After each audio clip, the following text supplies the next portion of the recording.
하나님 아버지, 오늘 귀한 주님의 날에 함께 인터넷을 통하여 공동체 함께 예배드리게 해주셔서 감사합니다. 이 시간 거룩한 성령께서 우리 한 사람 한 사람 가운데 또 공동체 가운데 주의 기름을 부어주시고 들을 길을 열어주시고 또 주님의 마음으로 충만해 줄 수 있도록 이 시간 역사하여 주시옵소서. 중요한 시간 또 어려운 시간의 환경 안에 있지만 여전히 우리 주님 우리의 샬롬이 되시고 능력이 되시고 사랑이 되심을 고백하는 시간으로 삼아 주실 줄로 믿습니다. 모든 것 주님께 의탁합니다. 살아계신 예수님 축복하며 기도했습니다. 할렐루야. 주님의 이름으로 평강을 축복합니다. 샬롬. 우리 가족들에게 또 인사하겠습니다. 사랑합니다. 축복합니다. 오늘은 여러 가지 사정들 때문에 인터넷으로 예배하는 예배로 모든 순서나 상황들을 좀 재편했습니다. 여전히 그래도 우리 하나님께서 우리 가운데 왕이시며 주인이시며 우리가 머무는 곳 가운데 우리 주님의 영광이 드러날 것을 우리가 기대하기를 원합니다. 함께 나눌 말씀은 오늘 주신 말씀은 누가복음 1장 67절에서 2장 7절까지의 말씀인데요. 제가 몇 구절만 읽도록 하겠습니다. 누가복음 1장 67절에서 80절까지만 제가 읽도록 하겠습니다. 그 부친 사가랴가 성령의 충만함을 받아 예언하여 이르되 찬송하리로다. 주 이스라엘의 하나님이여 그 백성을 돌보사 속량하시며 우리를 위하여 구원의 뿔을 그 종 다윗의 집에 일으키셨으니 이것은 주께서 예로부터 거룩한 선지자의 입으로 말씀하신 바와 같이 우리 원수에게서와 우리를 미워하는 모든 자의 손에서 구원하시는 일이라. 우리 조상을 긍휼히 여기시며 그 거룩한 언약을 기억하셨으니 곧 우리 조상 아브라함에게 하신 맹세라. 우리가 원수의 손에서 건지심을 받고 종신토록 주의 앞에서 성결과 의로 두려움이 없이 섬기게 하리라 하셨도다. 이하여 내가 지극히 높으신 이의 선지자의 일컬음을 받고 주 앞에 앞서가서 그 길을 준비하여 주의 백성에게 그 죄 사함으로 말미암는 구원을 알게 하리니 이는 우리 하나님의 긍휼로 인함이라. 이로써 돋는 해가 위로부터 우리에게 임하여 어둠과 죽음의 그늘에 앉은 자에게 비치고 우리 발을 평강의 길로 인도하시리로다 하니라. 아이가 자라며 심령이 강하여지며 이스라엘에게 나타나는 날까지 빈들에 있으니라. 오늘 주신 말씀은 사가랴와 엘리사벳, 마리아와 요셉이란 제목으로 해서 말씀을 나누겠습니다.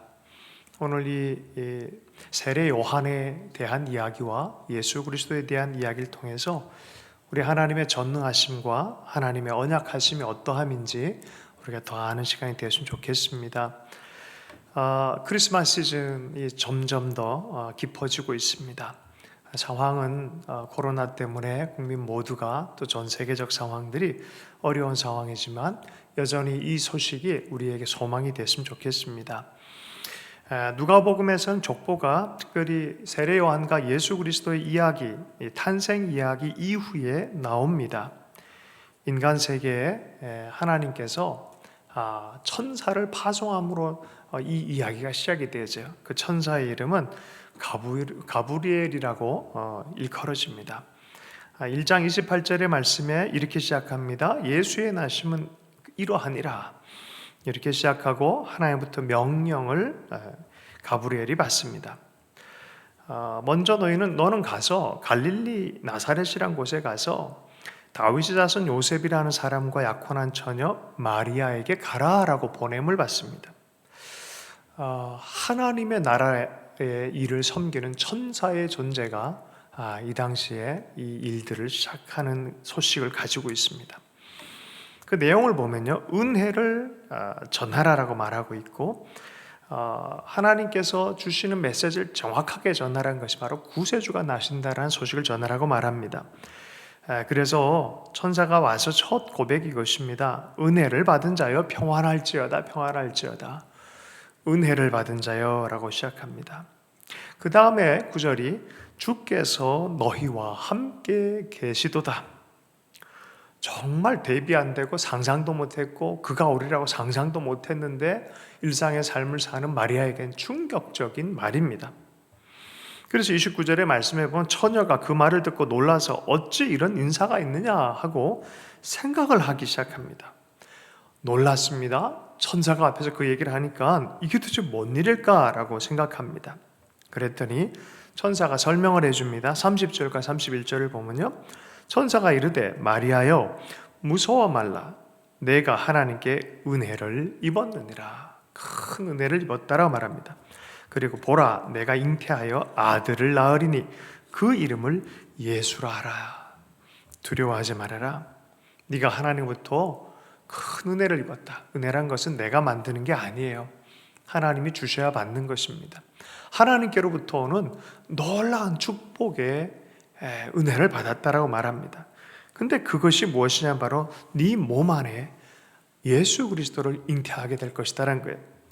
아이를 낳을 것인데 그의 이름이 예수다라고 말해 준 것입니다.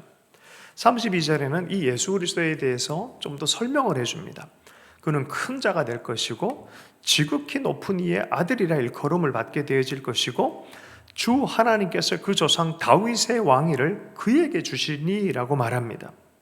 그리고 33절에 급기야 영원히 야곱의 집을 왕으로 다스릴 것이며 그 나라가 무궁할 것이다.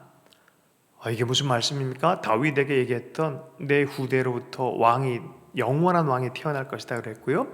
야곱은 누구입니까? 그 다윗의 조상이었던 이스라엘, 곧 야곱의 다른 이름이 이스라엘입니다. 그 이스라엘 족속의 선조가 되는 야곱에 대한 언약도 있었어요. 영원히 이스라엘 나라가 세워질 텐데 영원할 것이다 말했습니다. 그 구약적인 언약의 메시지의 말씀 그대로 해서 그것을 성취하기 위해서 이 아이가 너희 뱃속에서 탄생할 것이다 라고 말하는 거예요. 얼마나 놀라운 말씀입니까? 구약 내내 기다렸던 그 존재가 정말 예상도 못했던 10대 후반의 여인의 몸속에서 난다고 하니 얼마나 충격입니까? 34절의 말씀에 보면 나는 남자를 알지 못하니 어찌 이 일이 있으리까? 라고 묻습니다. 아이라니요, 말도 안 되는 소리입니다. 사람의 지성의 한계로는 이게 이해가 가지가 않습니다. 마리아도 사람이었어요. 마리아의 생각의 한계로는 도무지 이게 이해가 가지 않는 것입니다. 여러분, 사람의 한계는 곧 하나님의 전능하심의 경계를 드러냅니다. 35절에 천사가 이렇게 얘기를 해요. 성령이 너에게 임하고 지극히 높으신 이의 능력이 너를 덮으시리니 이러므로 나실 바 거룩하신 이는 하나님의 아들이라 일컬어지리라. 성령이 하는 일이다. 너로서는 이해가 안 가지만 하나님이 친히 하신 일이고 너의 뱃속에 탄생할 아이는 하나님의 아들이다라고 말해주는 것입니다. 놀라운 충격적인 이야기입니다. 그러면서 이 천사 가브리엘이 또 하나 얘기를 해줍니다. 엘리사벳, 너 알지? 그 친족, 아이 원래 못 낳는다고 했던 그 여인이 지금 6달째다. 이미 6달째다라고 말해요. 그러면서 37절 이렇게 얘기를 해요. 대저 하나님의 모든 말씀은 능하지 못하심이 없느니라. 이것이 오늘 하나님의 전능하심과 약속을 이해하는 데 가장 기초가 되는 것입니다. 무엇입니까? 모든 말씀, 하나님의 말씀은 능치 못함이 없다라고 말하는 것입니다. 성령이 행하고 하나님의 말씀이 언약하면 반드시 일어난다라고 말하는 것입니다. 여러분, 성경에 보면 하나님의 전능하심에 대해서 많이 이야기가 있습니다. 아브라함에게 이미 얘기를 했어요. 창세기 18장 14절에도 내년에 아들이 있으리라. 그랬더니 그걸 어떻게 믿습니까? 말도 안 되는 소리입니다. 내가 지금 99세이고 내년에 무슨 아들입니까? 사라도 웃었어요. 주님이 뭐라 했습니까? 여호와께서 능치 못한 일이 있겠느냐라고 반문합니다. 하나님이 약속하시면 그것이 일어날 거라 말합니다. 창세기의 말씀에도 빛이 있으라 하니 빛이 있었던 것입니다. 시편의 말씀들을 보면 하나님께서 자연 만물에 대해서 지으심에 대한, 전능하심에 대한 노래, 시편의 기자들은 하나님의 전능하심에 대해서 노래했어요. 인간의 지성으로는 따를 수 없지만 하나님의 전능하심, 하나님의 능력에 대해서 내가 알지 못하고 내가 도달하지 못한다고 해서 하나님이 능력이 없으신 분이 아니라는 것입니다. 그 능력이 그리스도 안에서 역사해서 죽은 자들 가운데서 다시 살리셨다라고 또한 고린도서에서도 얘기를 해요. 하나님의 능력은 죽음마저도 이기는 그 능력이다라고 말합니다. 여러분, 그래서 하나님의 전능하심에 대한 개념은요, 사람을 압도합니다. 우리의 지성을 압도하고 우리의 능력을 압도합니다. 우리의 이해를 압도합니다. 우리가 다 이해하고 우리가 다 계산할 수 있다면 필시 그분은 하나님이 아닌 것입니다. 그런데 우리가 이해할 수 없어요. 우리를 압도하는 능력이 있다고 말합니다. 그래서 우리는 하나님 앞에 그저 경외함으로 바라볼 뿐입니다. 두렵고 떨림으로 설 뿐입니다. 그저 경배하는 마음으로 하나님을 바라보는 것입니다. 여러분, 그의 전능하심이 없으면, 우리 하나님의 전능하심이 없으면 우리는 소망이 없어요. 하나님의 전능하심이 없다면 하나님은 한 사람도 구원하지 못하실 것입니다. 그러나 하나님의 전능하심이 계시기 때문에 이 아들 예수가 마리아의 뱃속에서 탄생이 되어지고 예수를 통해서 우리는 구원을 받는 것입니다. 여기에 하나님의 위대함이 있고 어미하심이 있고 광대하심이 있습니다. 그 영광과 전능하심이 성전에 가득했던 솔로몬 성전의 영광도 이 전능하심과 연결이 되어 있습니다.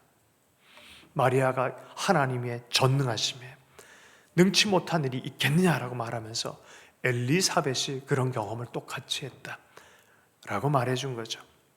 물론 마리아는 동정녀로 아이를 성령을 통해서 탄생했고, 엘리사벳은 그 남편을 통해서 아이가 노산이고 늙었고 또 아이를 못 낳는다고 했는데 아기를 가졌는데 벌써 6개월이라고 말하니까 마리아가 뛰어갑니다.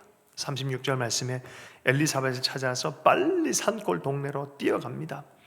가봤더니 엘리사벳이 맞이해 줍니다.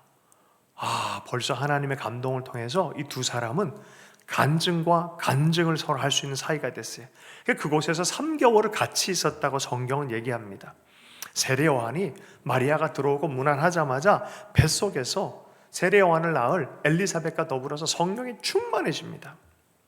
엘리사벳이 이렇게 얘기합니다. 43절 말씀에 내 주의 어머니가 내게 나아오니 이거 어찌된 일입니까?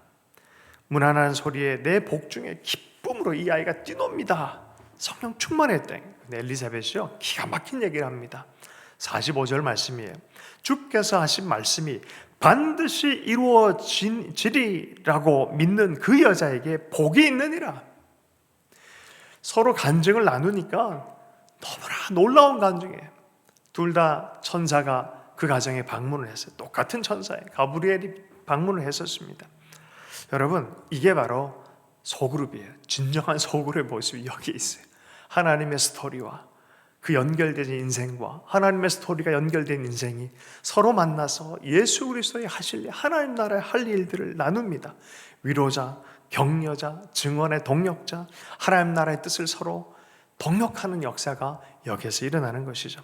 우리 교회에서도 이러한 소그룹 모임들이 앞으로 많이 생겼으면 좋겠습니다. 두세 사람이 모여도 주님의 이야기, 주님과 연결된 삶의 이야기, 주님 주신 소명의 이야기, 이러한 것들이 풍성해지면 좋겠습니다. 본문 이후에 보면 마리아가 너무 감동이 돼서 노래를 부릅니다. 마음에 하나님의 터치로 말미암아 감동이 되니 노래를 안 부를 수가 없어요. 이걸 마리아의 찬가라 그래요. 출애굽기에 보면은 출애굽 이후에 미리암, 곧 구약의 마리아란 이름이죠. 미리암이 노래를 불러요. 그 노래와 똑같습니다. 구조가. 비천한 자, 줄인 자를 높이시고 부자를 낮추셨도다. 하나님을 경외하는 자들에게 행하신 일이 참으로 놀랍다. 그러면서 이스라엘을 도우셔서 긍휼히 여기시고 기억해 주셔서 감사합니다. 하나님, 우리 조상에서 말씀하신 것과 같이 아브라함과 그 자손에게 영원하십니다. 자기를 생각하는 것뿐만이 아니라 이 일이 이스라엘과 열방 구원을 향한 하나님의 이스라엘 향한 민족을 향한 구원의 계획인 것을 정확하게 알고 있어요. 그 노래를 하는 거예요. 성경의 약속을 따라서 하나님의 전능하심을 통해서 행하신 일들을 인해서 감사를 드립니다 라고 찬송을 하는 이 마리아를 보십시오. 10대 후반의 평범한 여인의 입술에서 이 놀라운 고백이 나오는 것처럼 우리의 삶의 일상에서도 하나님의 터치가 나타나서 이러한 노래가 가득했으면 좋겠습니다. 56절의 말씀에 마리아가 석 달쯤 함께 있다가 집으로 돌아갔다 그랬어요. 3개월 동안 서로 격려하고 위로하고 함께 기도하고 하나님의 말씀도 나누고 아마 그랬지 않을까 싶습니다. 그리고 드디어 세례 요한이 출생할 때가 됐어요. 8일이 돼서 할례를 받으려고 하는데 아이 이름을 어떻게 지을까? 아버지 이름을 따라서 사가랴를 지으려고 그랬었어요. 그랬더니 엄마 엘리사벳이 그냥 요한이라고 이름을 하라고 합니다. 그때 사람들이 친족 중에는 요한이라는 이름을 쓴 사람이 없는데 좀 의아해서 아버지 사가랴한테 물었어요. 그랬더니 사가랴가 서판에 이름을 씁니다. 이름을 요한이라고 씁니다. 사람들이 다 놀랐다 그래요. 바로 그 순간에 입이 꽉 막혀있던 그 아버지 요한의 아버지 사가랴가 입이 풀렸다라고 성경을 얘기합니다. 왜 입이 막혀 있었냐면은 천사가 와서 요한에 대해서 이름도 정해주고 사명도 알려주고 이 아이가 어떤 일을 행할까 다 얘기를 했는데 안 믿었어요. 안 믿었기 때문에 입이 탁 막혀졌다고 성경은 얘기를 합니다. 천사 가브리엘이 이미 이 사가랴가 성전에 들어가서 섬길 때 나타나서 다 얘기를 했어요. 1장 13절에 그 장면이 먼저 서술돼 있어요. 천사가 그에게 이르되 사가랴여 무서워하지 말라. 너의 간구함이 들린지라. 내 아내 엘리사벳이 내게 아들을 낳아주리니 그의 이름을 요한이라고 하라 라고 얘기를 해줬어요.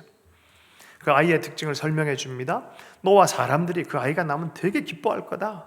그의 특징이 있는데 이런 특징이 있다. 주님 앞에 큰 자가 될 것이고 포도주와 독주를 마시지 아니하며 나시린과 같이 거룩하게 하나님에서 구별된 자가 될 거란 소리입니다.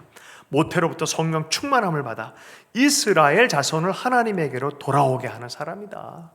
누구 앞에서? 주님 앞에서, 예수님 앞에서 미리 해야 될 역할을 부여받은 6개월 앞서서 난 그런 아이가 될 것이라는 거예요. 이 아이의 특징이요, 이것이 말라기 선지자 예언을 그대로 증언하고 있습니다.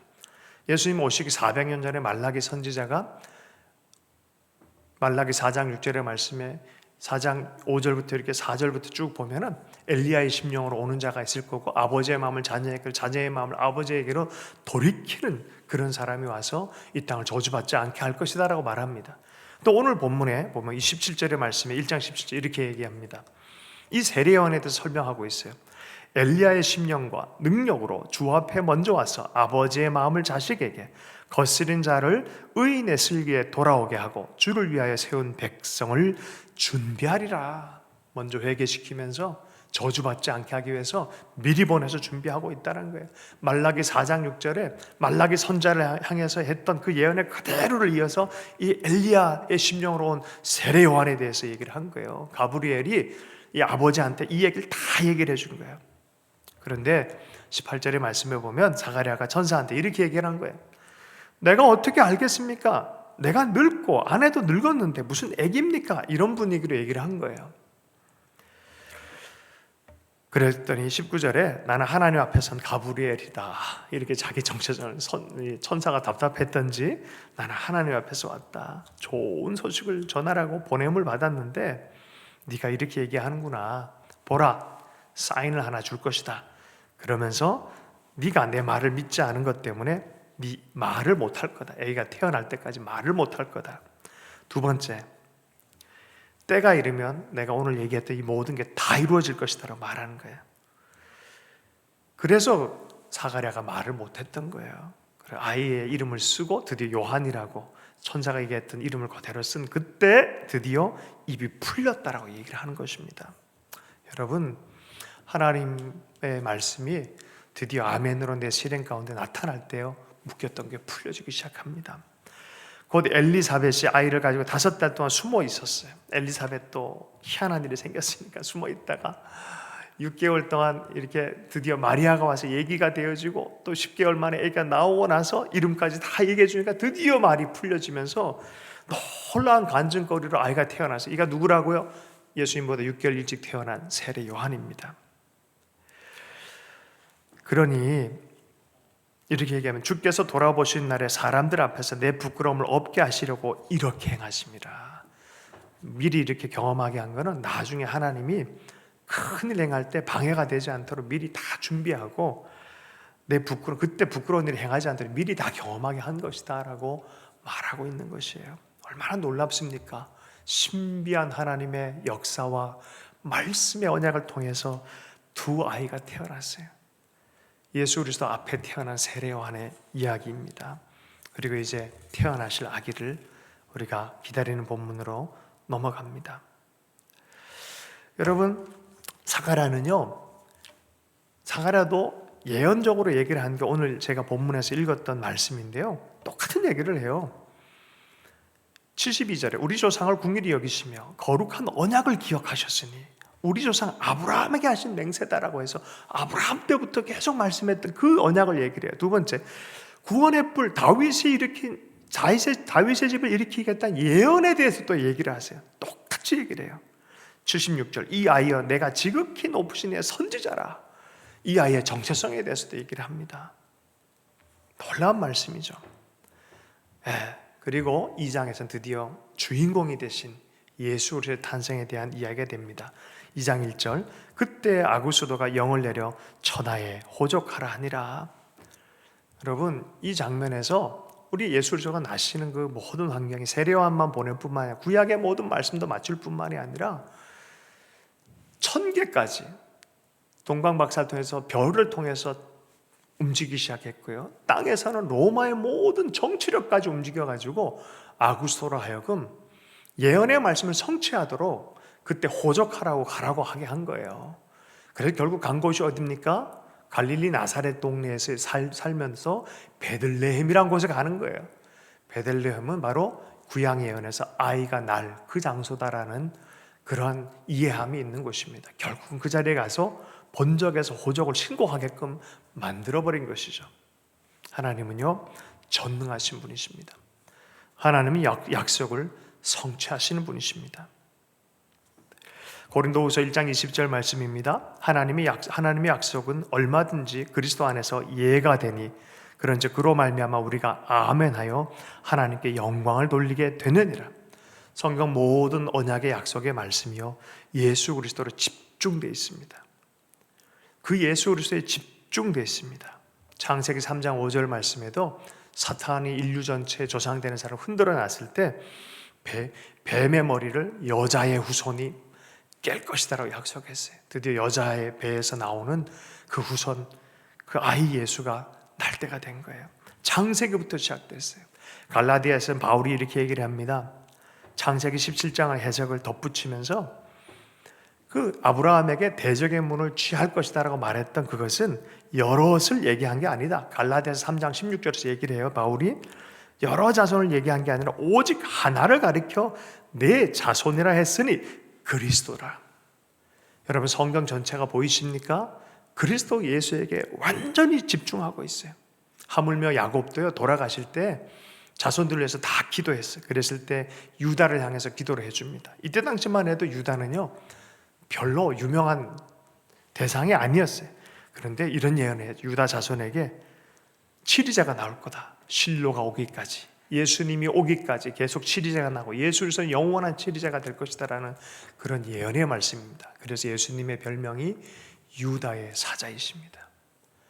성경의 수천 년의 역사를 그대로 이으시고 문자 그대로 오셔서 주님이 문자 그대로 그 전능하신 하나님의 약속의 말씀을 이루기 위해서 마리아에게 찾아오셨습니다. 약속대로 전능하신 하나님이 아이로 오셨습니다. 그는 약속된 하나님이십니다. 여러분, 인류의 역사까지 다 기획하시고 모든 걸 기획하셔서 베들레헴의 아이로 오셨어요. 그런데 이분이요, 오늘 2장 7절에 보면은 첫 아들을 낳아 강보에 사서 구유에 뉘었으니 이는 여관에 있을 곳이 없음이라라. 누이실 자리조차도 없이 가장 낮은 곳으로 오셨습니다. 이것이 첫 번째 크리스마스의 장면입니다. 그러나 엘리사벳과 마리아는 이것이 하나님의 손길임을 알았기 때문에 그 누구보다 충만한 하늘나라의 소망으로, 기쁨으로 가득함으로 이 주님의 탄생을 기다렸어요. 세상은 어둠 가운데 있고 흉흉하고 주님을 환영하는 것 같지 않지만 믿는 우리에게는 이 크리스마스가 진실한 크리스마스가 되기를 기대하십시다. 우리를 향한, 나를 향한 하나님의 전능하신 손길이 다시 시작되는 것을 또한 소망하면서 우리의 마음에 그리스도를 가득 안을 수 있는 그런 시간이 됐으면 좋겠습니다. 주신 말씀 붙들고 함께 기도하겠습니다. 주님, 전능하신 하나님, 약속을 지키시는 주님, 주님 안에 우리를 불러주시기 위하여 아기로 오시고 낮은 곳으로 오시고 또 말씀을 통해 우리를 또한 찾아와 주셔서 감사합니다. 이 크리스마스 절기의 시즌에 우리의 마음이 주님을 모셔드리는 그런 말 구유가 되기를 원합니다. 우리의 심령이 구유처럼 주님을 뉘어드릴 수 있는 마음이 되기 원하고, 하나님, 마리아의 자궁과 같이 우리의 삶을 하나님 비워드리고 주님을 모셔놓는 그러한 영혼의 자리를 마련하는 자가 되기를 원합니다.